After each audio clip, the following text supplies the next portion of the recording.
I'm going to start, there are a couple of handouts that have come round. They're really just CMF publications that bear some relation to what I'm going to say, but they don't relate to the talk directly, but they are there for you to read if you'd like them. I want to start off just by playing you a video, short video about some interviews in an American campus.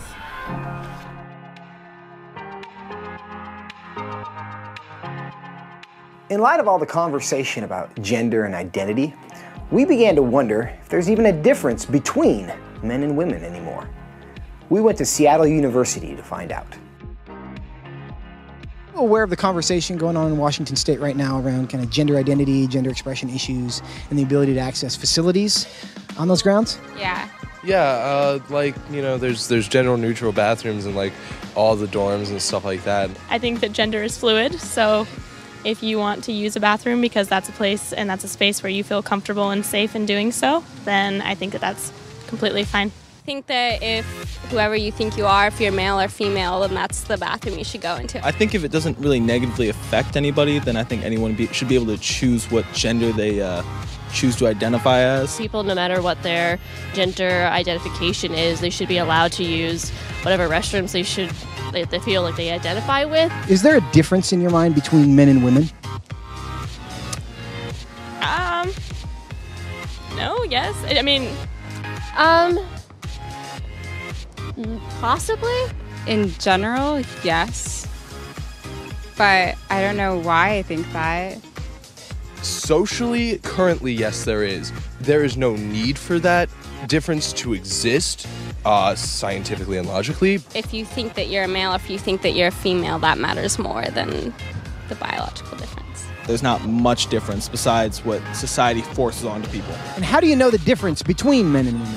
By what people think they are. So you can't like judge someone just on like their looks. I don't think there's any one way to really distinguish between a man or a woman, and I don't think it's necessary. It's not always consistent. It has a high probability, like 98% of the time I can get it right. There is some ambiguity. I think, yeah, there are ways to tell, but then again, you can always be wrong. What would you say I am? Just judging off of your looks, I would say that you're a male. I would probably assume a man, but then you never know.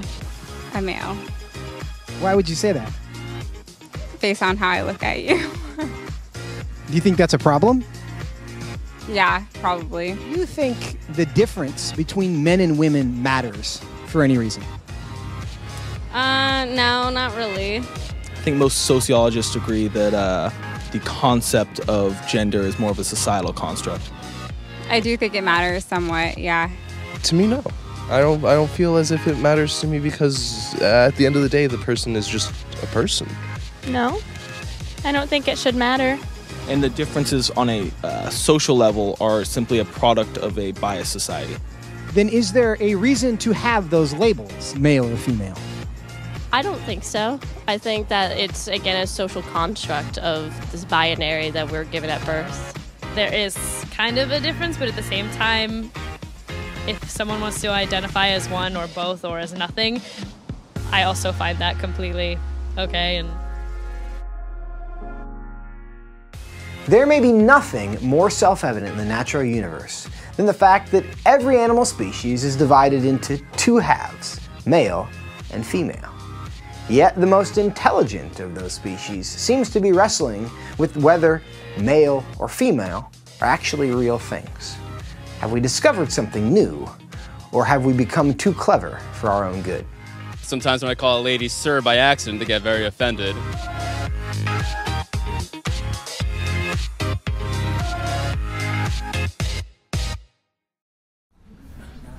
Okay, very funny, but actually very serious. Very serious. And you might also think there are a few things more self-evident than the fact that human beings are divided into two distinct types, male and female. But now we are being told that gender is simply a social construct. It's the product of a biased society, that gender has no biological basis at all, that gender roles are being forced on people, and that it's all simply a result of the way that people are being brought up, that gender is fluid, if you like.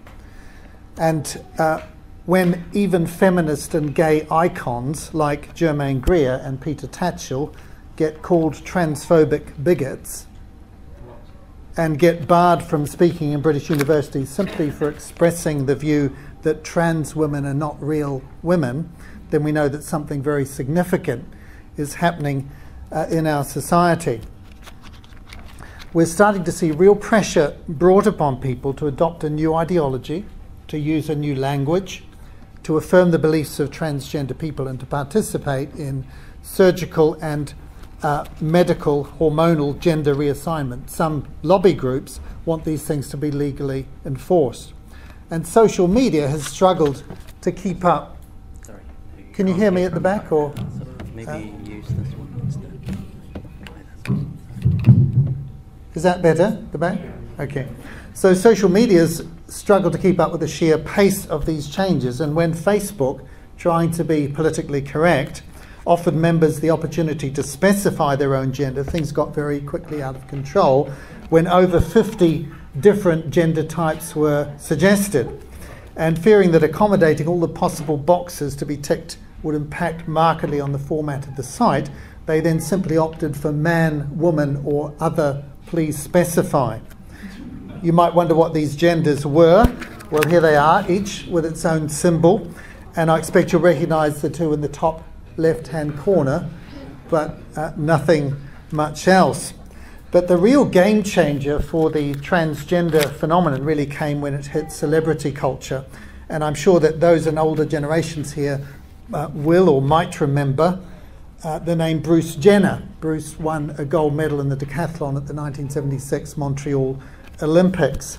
But then it became an international news story when he appeared on the front cover of Vanity Fair here in July 2015, just 2 years ago, as Caitlyn Jenner, having changed his identity to a trans woman through cross-dressing and taking female hormones, but without surgery. And Jenner's connection by marriage to the iconic Kardashian family, which the younger members will recognise, I'm sure, no doubt hugely raised the profile of this event.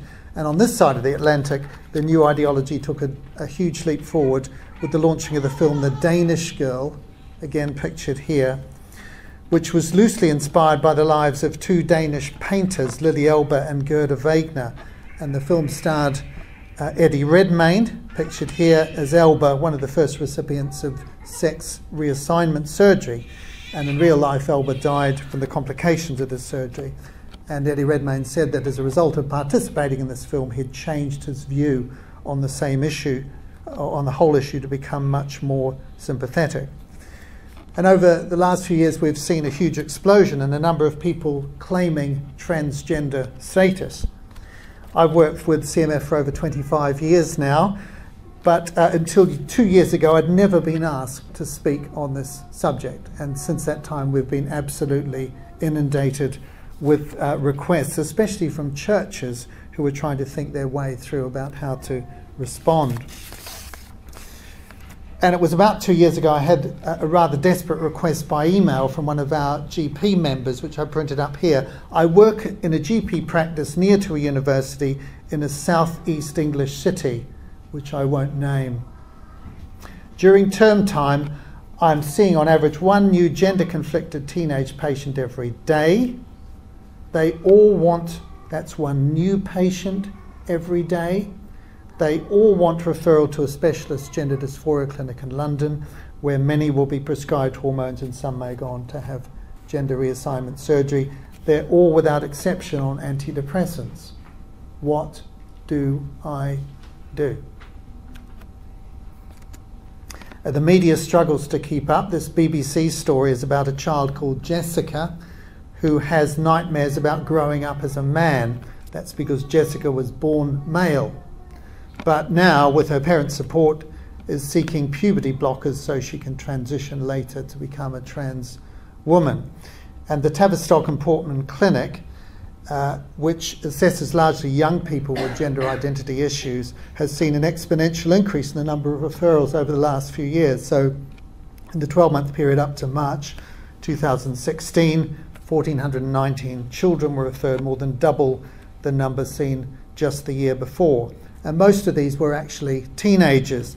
The most common age was 16, and the main increase was in the 14+ age group. However, when you boil them down, there were many younger children as well. So it included 167 children under 10 who were referred, again a doubling over that year, continuing to double, I believe, and included even 3 children under the age of 3. And the clinic, as a result, needed to take on extra staff simply to cope with the increased demand. People have speculated about what accounts for this sudden increase in transgender, and it does seem that celebrity culture and social media have been major drivers, along with the fact that transgender is suddenly much more socially respectable, especially among millennials. But one also wonders about the increasing number of broken and dysfunctional families and whether that might be playing a part, and the jury's still out on it, and I can't quote you research evidence which will answer the question one way or the other, but as you can imagine, this is an area where scientific objectivity is almost impossible because there are such powerful vested interests involved, even in producing peer-reviewed articles. This article appeared in the Guardian newspaper recently, and so it's not just London where this is happening, but all over the country. Specialist clinics are seeing the same kind of growth. And it's striking how the perception of this condition by the medical profession has changed. As recently as 4 years ago, we called this phenomenon gender identity disorder. And it was listed under this name in the Diagnostic and Statistical Manual of Mental Health Disorders, version 4, which came out in the year 2000. But when version 5 came out in 2013, the name had been changed to gender dysphoria. Now, this renaming was highly significant, and it signaled a shift in emphasis from seeing gender incongruence, if you like, a mismatch between your body and your beliefs, as a disorder, a change in perception from seeing it as a disorder to a focus on the distress or the dysphoria associated with the subjective experience of that incongruence. In other words, if it was associated with psychological distress, it was seen as a problem, a mental health problem, but if not, then it was just seen as a normal variant. And that's a very, very recent change in medical perceptions. And it would have to be said that this change in medical understanding was strongly ideologically driven rather than being evidence-based. And the aim was to depathologize the condition, if you like. Now, back in 2004, CMF published a paper on gender identity disorder. You can see it here. And it was authored by Professor Andrew Sims, who was a past president of the Royal College of Psychiatrists and also a Bible-believing Christian. However, we were forced to republish this paper and redo it just a couple of years ago because the term gender identity disorder had become not only medically obsolete, but actually grossly politically incorrect as well. And it was exceedingly difficult to find a psychiatrist who was willing to put his or her name to the paper. And so in the end, our revision was written by a general physician and a general surgeon. That's Rick Thomas and myself. We obtained a lot of valuable feedback, of course, from psychiatrists and others at the cutting edge, clinically and on the research side. But none of them wanted their name to be associated with this paper. And it's a powerful indication of how difficult it has become to speak about this issue, even in the medical profession, perhaps even especially in the medical profession. And if you go to the Royal College of Psychiatrists website today, you'll find this document on the assessment and treatment of patients with gender dysphoria. And it's incredibly comprehensive. It covers subjects as diverse as hormone treatment, surgical procedures, family support, speech and language therapy, and also means of artificial reproduction for people who have had gender reassignment. So there's a list of some of the the contents in it running to about 60 pages altogether. It also, interestingly, carries the endorsement of virtually every official medical body in Britain, including most of the Royal Colleges. You can't acquire this document in hard copy. You can print it out from the website. And I find that when I speak about this to medical audiences, virtually no one is aware of its existence, despite the fact that all of the audience belong to one of these organisations who are listed in it, who've given it their blessing. And in the same way, with respect to regulation, if you go to the General Medical Council website, so that's the regulatory and licensing body for medical practitioners, then you'll find pages and pages on how to manage transgender patients, along with links to the aforementioned document on the College of Psychiatrists website, and ethics about what is required of people legally and ethically who are dealing with patients like this.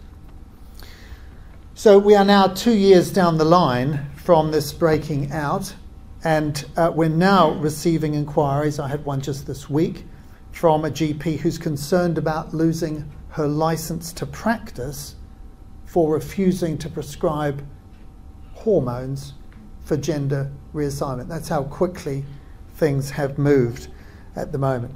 So how has it all happened so quickly? What's the ideology driving it? Where did it come from? And well, it is said that what is whispered in intellectual ivory towers in one generation gets shouted in the streets in the next. And this is effectively what has happened here. It did begin at a much higher level. So there's just the GMC pages with some of the links that you see. Now, Gabrielle Kubi, and this is a book that's on the bookstall. There are a few copies. In her book, The Global Sexual Revolution, gives an excellent overview, I think, of the process, which we have only a brief amount of time to summarize at best. But let me commend that book to you for deeper study. But the key thing to grasp is that the cultural, medical and legal changes which we're now observing are being driven by a process that insiders know as gender mainstreaming. So perhaps for the first time in history, powerful elites are claiming the authority to change men's and women's sexual identity through political strategies and also through legal measures. And in order to achieve this, the word sex had to be replaced by a new word, and the term gender was perfectly suited for this. And a battle was then waged to confound, to destabilize, and to deconstruct the binary gender identity, the idea of man and women being distinct, and to make this new thinking mainstream. Now, it may not be mainstream in your household or community, but you've already seen how mainstream it is on American college campuses. That is a representative sample that you've just watched. Now, the movement originally had its roots in radical feminism, in which one of the major exponents was Simone de Beauvoir, who's been mentioned already. And Beauvoir's ground-shaking book, The Second Sex, first appeared in French in 1949 with the first English translation in 1953. So this is very recent, but it sold hundreds of thousands of copies in the 1960s. And the book's mantra was what you see on the screen here: one is not born, but rather becomes a woman. And the simple logic behind this idea was that because women were supposedly oppressed by men, they had to deny their feminine identity in order to enjoy the same privileges that men have. And Beauvoir is credited with laying the intellectual framework for what is known now as the third wave of feminism. And that might lead you to ask, well, what were the other two waves? And the first wave happened in the late 19th and early 20th century and focused on changing chattel marriage and giving women the vote. And the attitudes to women of this period shock us today, and no one would dispute that these were much needed liberations. The second wave of feminism focused on gender equality, and it was certainly aided by the development of the oral contraceptive pill. So women sought employment rights, job security, strove to overcome the metaphor of the glass ceiling, whereby they were prevented from progressing in jobs to fulfill their full potential alongside male colleagues. So that's the second wave. But the third wave feminism, what we might call radical feminism, was much more far-reaching, and it was based on the idea that there were societal norms that were imposed by powerful institutions and individuals who were keeping women deliberately shackled. And these norms were being applied violently. It was believed, especially by authorities like law, medicine, and the church, and that these authorities and institutions needed to be forcefully overthrown. And the promise of Beauvoir's book, The Second Sex, was for women to break free of the shackles of this oppressive patriarchy, escape the slavery of motherhood, fulfill themselves in careers, and indulge themselves in liberated sexuality, for which contraception and abortion were indispensable. So Beauvoir saw pregnancy as a mutilation, and she saw the fetus as a parasite. Then we have Judith Butler, an American philosopher and the founder of gender mainstreaming. She took Beauvoir's ideas a step further, and she denied the importance of any biological gender difference between men and women, and worked for its deconstruction in society. Now, Butler is a lesbian, and she felt the system of binary genders, the idea of male and female only, was a prison which limited freedom and was discriminatory in nature, and she published her ideas in this 1990 book. Gender Trouble. I'm on the wrong slide there. So there's Butler. That last slide was still Beauvoir. And feminism and the subversion of identity, the fundamental work on gender ideology. And Butler's view was that the binary categories of sexual identity, male and female, are only structured through language. And for this reason, she saw that political change to language played a central role in deconstructing gender. And she aimed to shake the foundations of this gender order through what she called subversive confusion and the multiplication of gender identities. So to quote Butler, sex is an ideal construct which is forcibly materialized through time. It is not a simple fact or a static condition of the body, but a process whereby regulatory norms materialize sex and achieve this materialization through a forcible reiteration of those norms. And what this means essentially is that there are no such thing or no such things as men and women. One sex is simply a fantasy, something which we believe in because it's been repeated and forced upon us so often. Biological sex plays no role in determining our sexual identity, and gender identity is free-flowing and flexible. And you can see just those ideas are what are coming out of the students who were being interviewed. It all goes back to Butler. Now, Butler's also one of the most important practitioners of queer theory. And like the word gender, the word queer has undergone a change in meaning, where queer was once used as a deliberately offensive and aggressive term to refer to homosexuals. But it's now a verb which is used to subvert the concept of what Butler calls heterosexual normativity. So the idea that human beings just exist as male and female. Heterosexual normativity, as you might expect, is something which she deeply abhors. So summing all this up, the biological sex of individuals as man and woman is irrelevant to their gender identity. It represents what Butler calls a dictatorship of nature from which they must be free.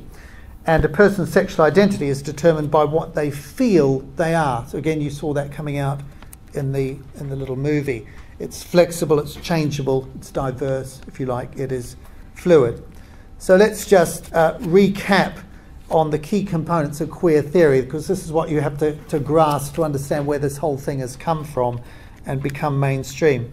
It's come out of radical feminism with the aim of rupturing the man-woman binary. It's a criticism at the level of words aimed at redefining words and giving them new meaning. Men and women are just myths. They're not real entities, but just social constructs. And so what we see here is that transgender people were not simply just seeking acceptance, but they were, or tolerance or inclusivity, rather they were trying to define what normal was, to introduce a whole new way of thinking, which is now caught on and has become a new politically correct way of looking. And so queering is a verb. It describes an action which is undermining, shaking or unsettling what's regarded as normal. So this is not an accident, it's a deliberate strategy which has been worked out from very high university level. Now Glyn Harrison, in his excellent new book, A Better Story, God, Sex and Human Flourishing, notes that in less than a generation, the Christian moral vision, which is the idea that human beings flourish best when sexual interests are boundaried in lifelong covenant relationships between one man and one woman, that idea has seen a profound loss of cultural power in our civilization. And he goes on in this book to explain how the sexual revolution, like all revolutions, is rooted in ideas. And there are three key ideas. So radical feminism we've looked at already.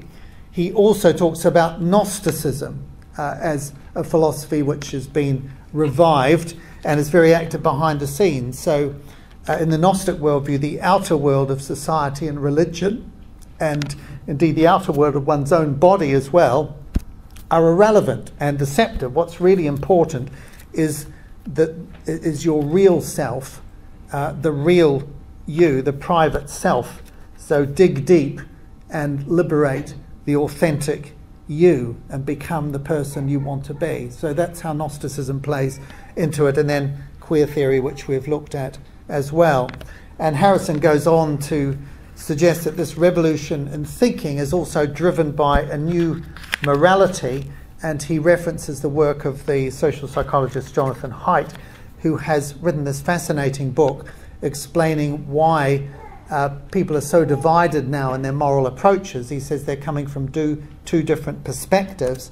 The liberal left, which puts great emphasis on care, harm, equality and fairness, and social conservatives, who are much more likely to appeal to ancient texts or tradition or ideas like the sanctity of human life to back up their ideas. So these three new ideas, the whole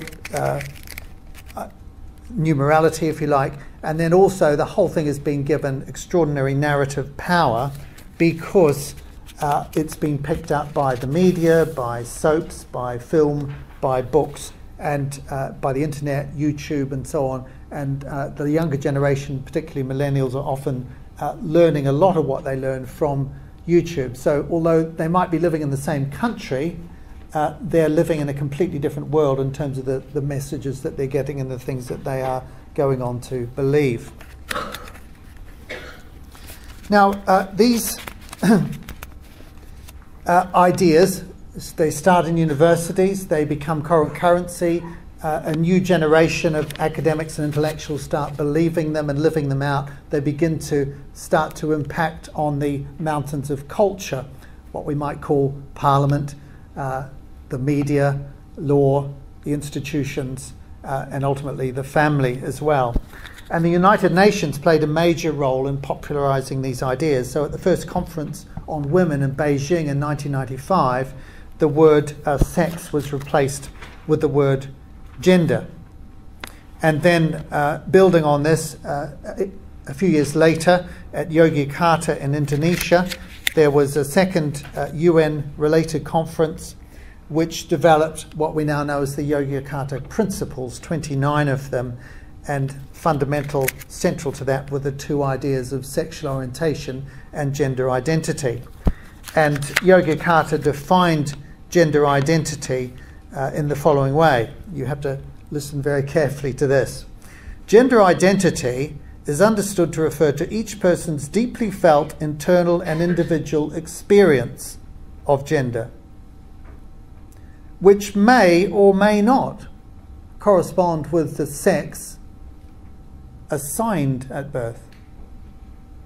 So it's not the sex observed at birth, but the sex assigned at birth, including the personal sense of the body, which may involve a freely chosen modification of bodily appearance or function by medical, surgical, or other means, and other expressions of gender, including dress, speech, and mannerism. So you see it's all there, the full house. So the key thing to grasp here is that gender identity is fully self-defined, and in other words, the internal experience absolutely trumps what's referred to as the arbitrary assignation of biological sex at birth. Subjective experience and belief, if you like, takes precedence over objective biological reality. And these ideas have been promulgated throughout the world and integrated throughout the education systems. Sharon James gives a very useful overview of the legal and educational changes in an essay in this book, True to Form, which came out a couple of years ago from the FIEC. And again, we can only just move through this very quickly, but let me give you a flavour.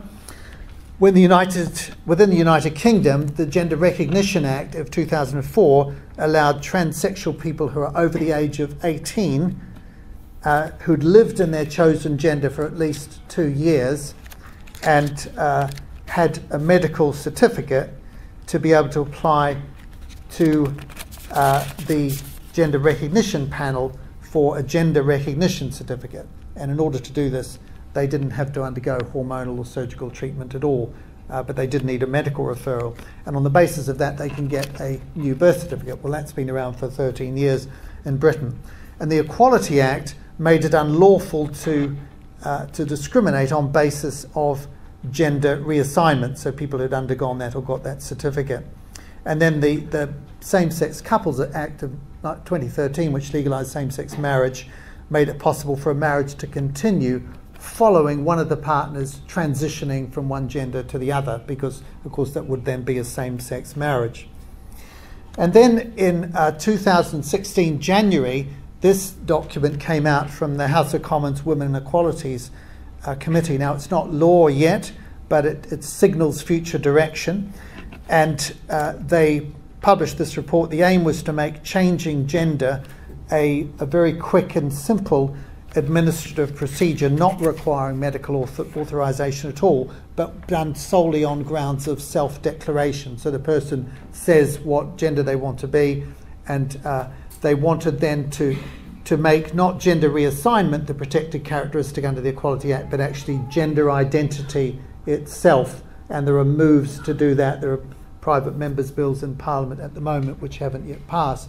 They also wanted to lower the age to 16. They wanted to bring in puberty blockers for young kids wanting to transition, and so on. And they suggested that we should be moving to the non-gendering of official records, which would include passports as well.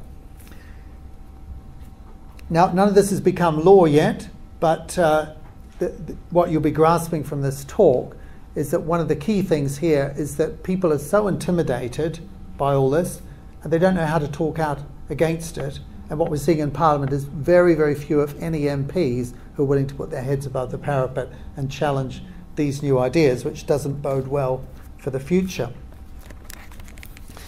Now, what about education? Well, for example, the LGBT group Stonewall has been given government funding to combat bullying and promote tolerance, in their words, and their booklet Getting Started includes child-friendly definitions of gender identity and advice about preferred pronouns.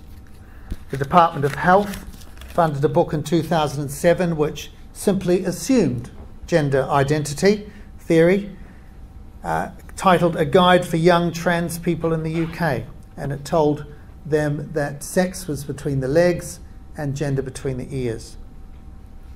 The education group Gender Intelligence helps children understand this distinction by illustrating it with cartoons, rather like this one, which is actually from Planned Parenthood in the UK.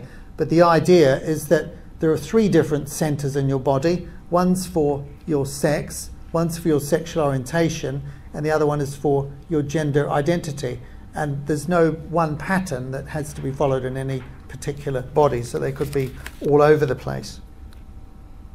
And then the charity group Gallup defines transphobia as intolerance of gender identity, and goes on to explain that it's based around the wacky idea that there are 2 sexes. So if you're a believer in that idea, then you are transphobic. And of course, the implication there is that is how that would then impinge on hate speech and that kind of stuff, and the harm that those beliefs could cause people. So there are huge cultural, media, medical, legal and educational forces which are being used to popularize these concepts and indoctrinate even children with gender ideology. So how do we then evaluate all this?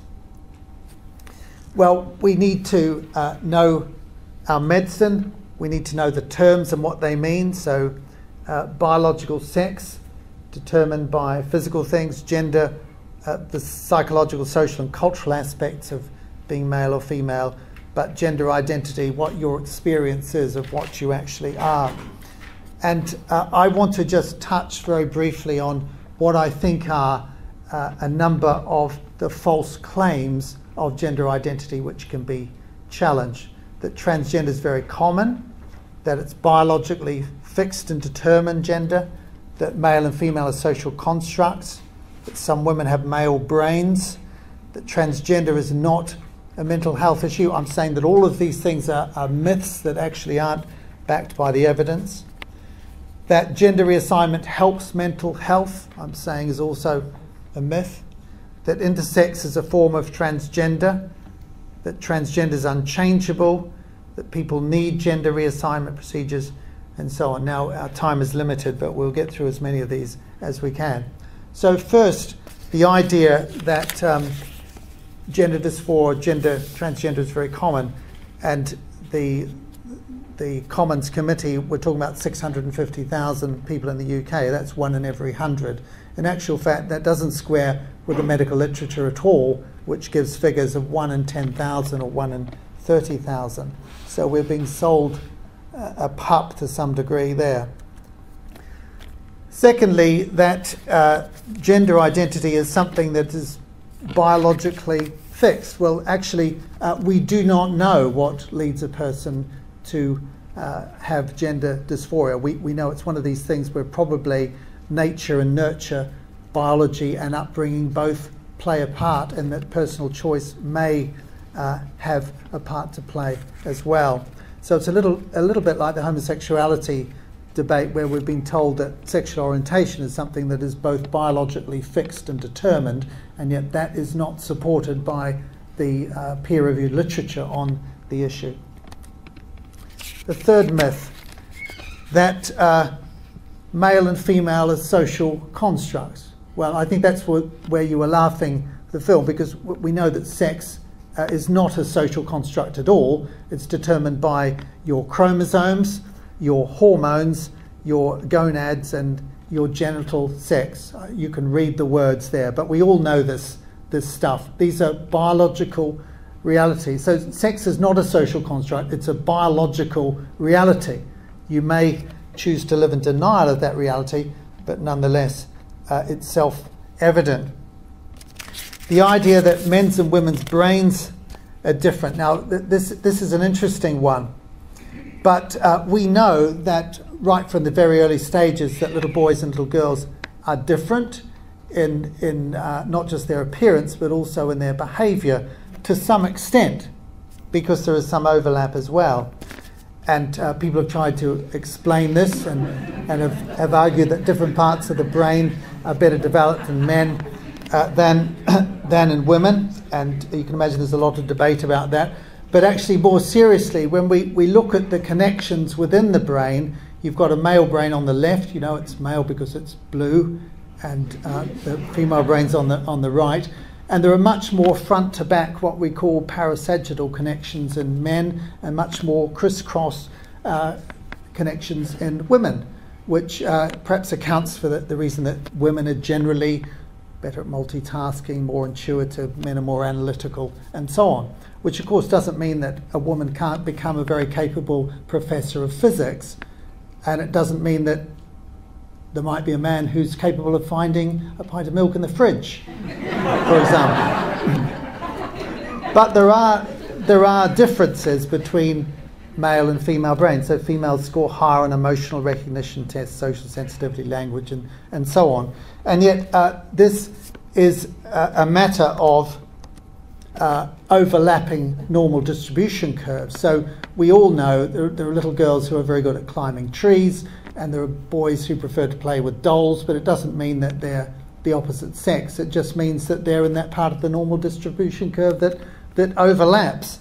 And this article was a classic in the New York Times, but it was written by a very strongly feminist woman, and she's making the point here: my daughter is not transgender, she's just a tomboy, for goodness sake. Get used to it. So there are differences, but there's also overlap in brains. Men certainly don't have women's brains, and vice versa.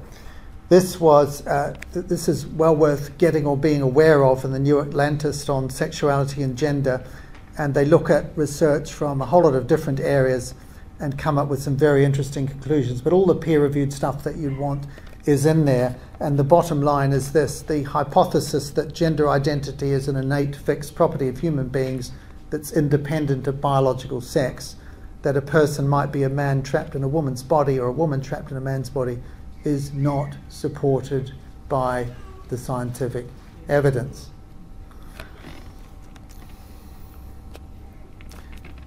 Next myth: transgender is just a normal variant unless it's causing distress. Well, this is very interesting, and up until very recently, the majority of psychiatrists believe, as I've said at the beginning, that transgender or gender dysphoria, gender identity disorder, was actually a mental health disorder, that it was an element or a case of flawed thinking, if you like, categorized in what we call the body dysmorphias. And a body dysmorphia is, the definition's there, it's a mental disorder characterized by an obsessive preoccupation that one part of one's personal appearance is severely flawed and wanting exceptional measures to hide or fix it. Some people even want limbs amputated or unhappy with various parts of their body. So what it's saying is this is how it used to be seen. But I think one of the most useful analogies, although there is a slight difference, is that of anorexia nervosa.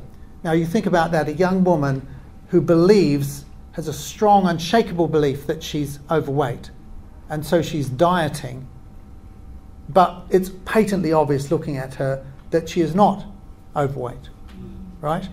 And psychiatrists certainly don't rush in and offer dietary advice, and certainly not liposuction.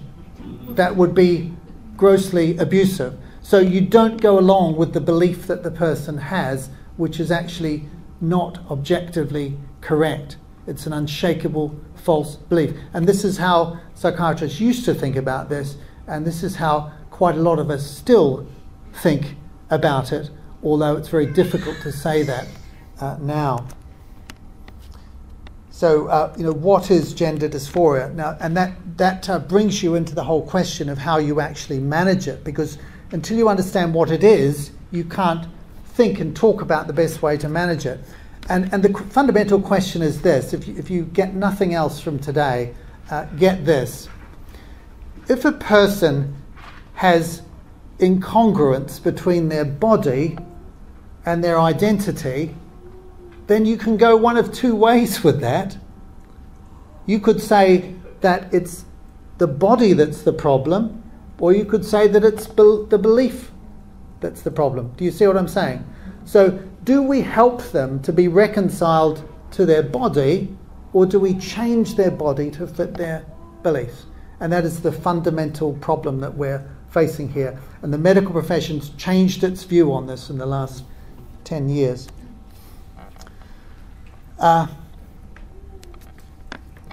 It is a well-established fact, no one disputes this, that transgender people do suffer from a much higher level of other mental health problems. This is indisputable in the medical literature. So the argument is about why.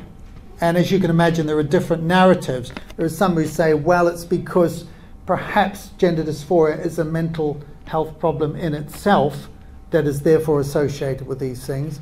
Or the other view is to say, well, it's because people who are transgender so badly persecuted that they want that they suffer depression, anxiety, and want to kill themselves. But the figures and the range of disorders are absolutely extraordinary, as you can see here. In the US, suicide attempts among trans men, almost half have attempted suicide, and trans women are roughly 10 times the rate found in the overall population. In Ontario, 18 times that of the general population. And we now know that there is also an association with autism and gender dysphoria in children. New research starting to come out. The jury's still out, but this is even The Guardian saying this and publishing this research now, which tells you that it is not possible anymore to doubt it. Another thing, you'll hear that intersex and transgender are the same thing, that intersex is just part of the whole transgender thing. That also is a myth. Now, there are a whole lot of conditions of what we know as intersex. We recognise them as doctors for many, many decades. And in intersex, there is an abnormality in either the chromosomes or in the hormones or in the internal gonadal structures, the ovaries and testes, or in the external genitalia, which is due to a physical, biochemical, hormonal, or structural abnormality. That's what intersex is. And there are lots of different diagnoses you can see, and there are well-constructed treatment pathways for each one in terms of how you manage kids with these conditions. So you can get women who are masculinized because they're producing male hormones. You can get the reverse with men and so on. This is totally and utterly different from transgender, where all these things are normal. So don't be fooled into by people who want to conflate the two. Gender dysphoria treatments. The idea that transgender people are fixed and will never change is just simply not borne out by the evidence. So 50% of all adults who start gender reassignment treatment never finish it. And for children, it is often recognised simply as a passing phase, that they'll go through a point of incongruence, if you like, during their early life, but they do not persist. And the interesting points there as well, most gender dysphoria doesn't resolve with psychological treatment, so it can be very difficult to treat. But for 25% of people, the outcome of surgery is not positive either. And when I was training in surgery, I worked with a urologist who did all the gender reassignment surgery in New Zealand. I didn't help him, he did it in the private hospital, but his patients used to come in to the public hospital with complications, and I used to have to look after them. And he stopped doing it simply because of the results, that they were not good. And the more he followed it on, the more he came to doubt the worth of what he was doing, and eventually came out of the practice altogether. Now, I think time has caught up with us. And I just mentioned briefly, obviously, we could talk a lot about the societal effects that transgender has, bathrooms, sports teams, classroom confusion among children, and so on. But now we're starting to see the discrimination cases and the pressures on health professionals to conform. And then we haven't got time to look at the medical effects, but it's another myth that gender reassignment involving hormones and surgery is safe medically. It does create all sorts of problems, and perhaps the bottom line here is that giving children puberty suppressing hormones in order to put off their puberty so that they can decide which gender they want to be is one of the most widespread untested trials going on at the moment. It's a massive, uncontrolled experiment happening all around the world for which we just do not know the long-term consequences, but we know theoretically that there could be all sorts of effects on fertility, on bone growth, and stopping and starting of hormones, cancer causing and so on. We just don't know the facts, but it's going ahead driven by an ideology rather than by evidence. So I think we've run out of time, but I hope that gives you an overview.